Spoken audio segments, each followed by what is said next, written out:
Yani ma'annahum sawa kanu fil far'iyat awil usuliyat mujtahidin.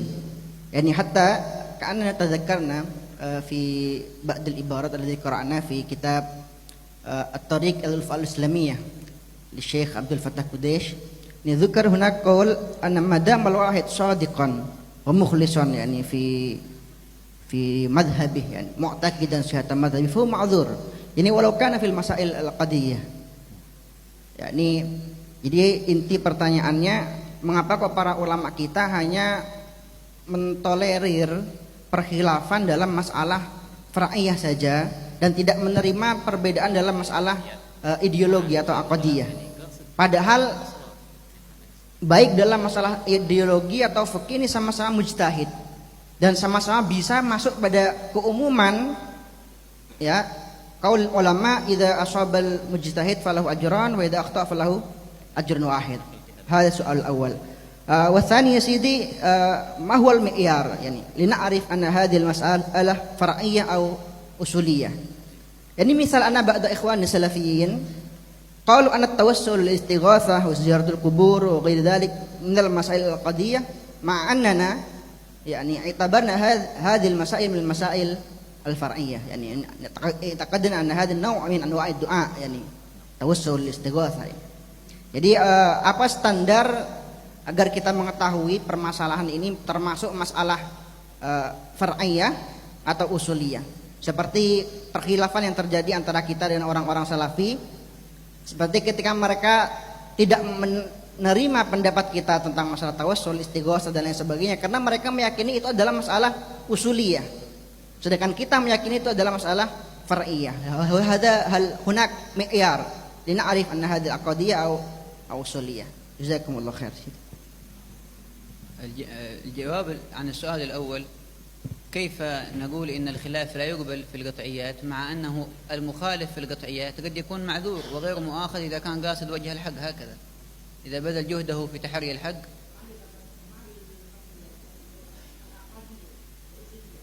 يعني مسألة قطعية عقدية أصولية خالف فيها إنسان يكون معذور عند الله بمخالفته لأنه بذل جهده في تحري الحق، ومع أن نقول لا نقبل الخلاف في القطعيات هكذا في الأصول. نحن قلنا لا، كلامنا في الخلاف في مكان قطعيا غير مقبول. المخالف هل هو مقبول عند الله ولا؟ سؤال آخر، هذا مبحث آخر. الخلاف هذا لا يقبل، لا يجعل هذه المسألة من أراد يقلد هذا يتفضل، لا، ما في.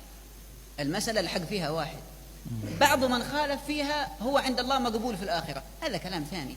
من لم تبلغه الدعوة، بلغته الدعوة مشوهة، بذل جهده في طلب الوصول للحق، اهتدى للنصرانية، ما أحد بلغه عن الإسلام، هذا خالف في قطعي. يوم القيامة في الجنة ولا في النار؟ هذا في الجنة.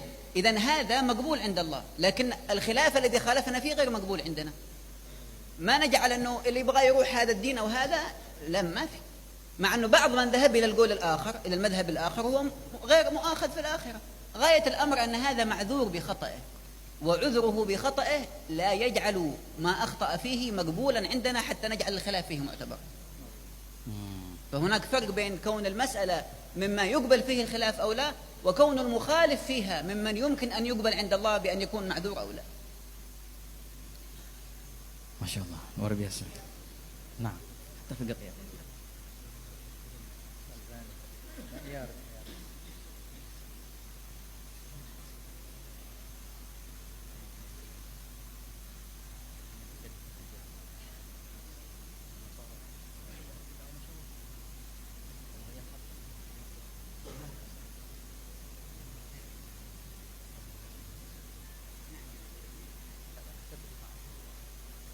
الإمام الغزالي تعرض لهذا في كتابه فيصل التفرقة بين أهل البدع والزندقة، تكلم عن حكم من بلغته الدعوة مشوهة ومن بذل جهده في طلب الحق فلم يصل إليه.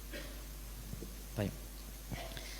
Oke, pertanyaan pertama, kenapa sih khilaf itu hanya dipersempit di area dhanniyat saja? Kenapa tidak di perihal qat'iyat juga ada juga harus toleransi dalam perihal qat'iyat?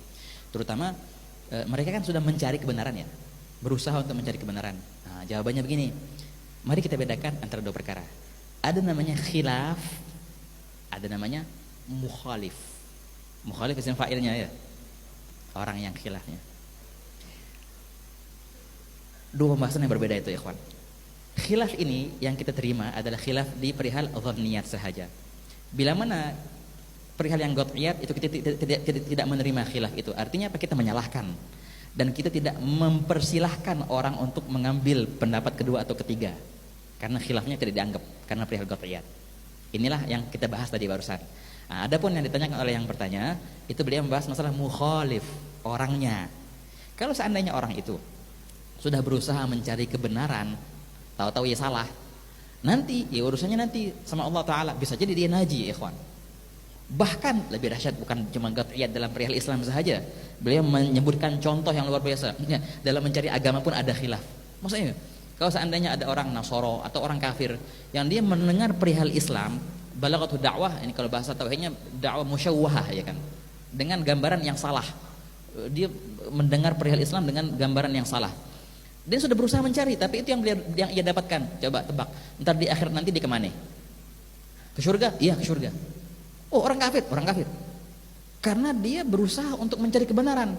Nah, apakah artinya kekafiran dia benar? Tidak. Kekafirannya tidak dibenarkan, khilaf yang tidak benar itu. Tapi dia telah berusaha, maka diperbenarkan. Maka dua masalah yang berbeda. Lah kata. Untuk perihal yang kafir tadi beliau menekankan di perihal yang akhir ini luar biasa, ikhwan. Fikir juga terkejut beberapa hari yang lalu beliau bersama berdiskusi. Yang Ghazali menyebutkan dalam kitabnya Faisalut Tafriqah, menyebutkan bahwasanya orang kafir ya, ini perihal akidah yang asas, Islam dan kufur. Orang kafir yang mencari kebenaran, tapi nggak nemu kecuali itu. Di akhir nanti beliau nyatakan itu naji, mereka akan masuk surga. Nah, berarti bedalah pembahasan masalah khilaf dan mukhalif. Yang kita toleransikan di khilaf adalah khilaf yang dhanniyat sahaja. Adapun yang mukhalif, oh lebih luas lagi lapangannya. Dia main tujuan antara dia sama Allah Subhanahu wa taala. Nah, itu mungkin ringkasan untuk yang pertama. Soal tsani معيار الظنيات والقطعيات.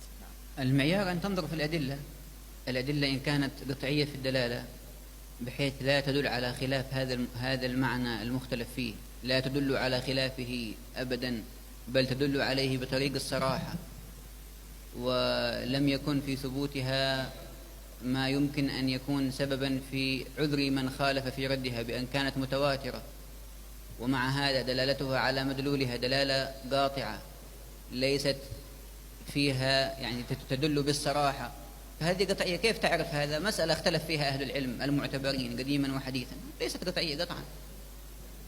مسألة تضاربت فيها الأدلة، النصوص التي قيل يعني استند إليها في كل من القولين نصوص تحتمل هذا وذاك، فيها وجه للأخذ والرد، تكون ظنية. هذا يعني يعلمه من له ممارسة للعلم عندما يرجع إلى أصل المسألة ويرى أدلتها ويرى كيف تعامل معها المتقدمون، يفهم قطعية. Baik. Yang kedua, mi'yar, timbangan. Bagaimana sih kita membedakan ada namanya dhanniyat, ada namanya qat'iyat? Adakah kamus ya? Kamus ini qat'iyat nih, enggak boleh ada khilafnya. Enggak ada. Jadi bagaimana untuk membedakan antara dhanni atau qat'i? Ya, ini sebenarnya kembali ke makna yang tersembunyi dalam dalil tersebut. Satu, dari segi subutnya, penetapannya. Nah, dari subut kan ada namanya subut qat'i, ada juga subut dhanni ya. Subut qat'i seperti tawatur tadi contohnya, enggak bisa lagi dinego. Kalau subut dhanni itu pastilah akan hasilnya menjadi dhanni pula. Juga perihal dilalah. Ada yang namanya dilalah qat'iyah yang tidak bisa lagi dinego, sorry sangat jelas. Tapi ada juga dilalah yang bisa ditakwilkan, yang boleh takwil. Itu bisa dinego. Nah, dan ringkasannya begini, setiap masalah yang kita melihat ulama-ulama dahulu kita ada khilaf di situ, maka dari sekarang yakinilah itu masalah pasti dhanni. Begitu. Nah, ringkasannya lagi, jadi kita nggak bisa merangkum ini masalah qat'i atau ini masalah dhanni. Ini akan diketahui dengan kita bermumarasah, banyaknya berinteraksi dengan ilmu. Makin lama kita berinteraksi dengan ilmu, akhirnya makin bisa kita memahami manakah masalah yang dhanni dan masalah yang dhanni, dan bagaimana kita melihat ulama kita yang ulama salaf dahulu, mereka pola berinteraksi dengan masalah itu bagaimana. Dari kesimpulan itu semua kita bisa menyimpulkan, oh ini berarti dhanni dan ini berarti qat'i. Itu mungkin ringkasan untuk timbangannya.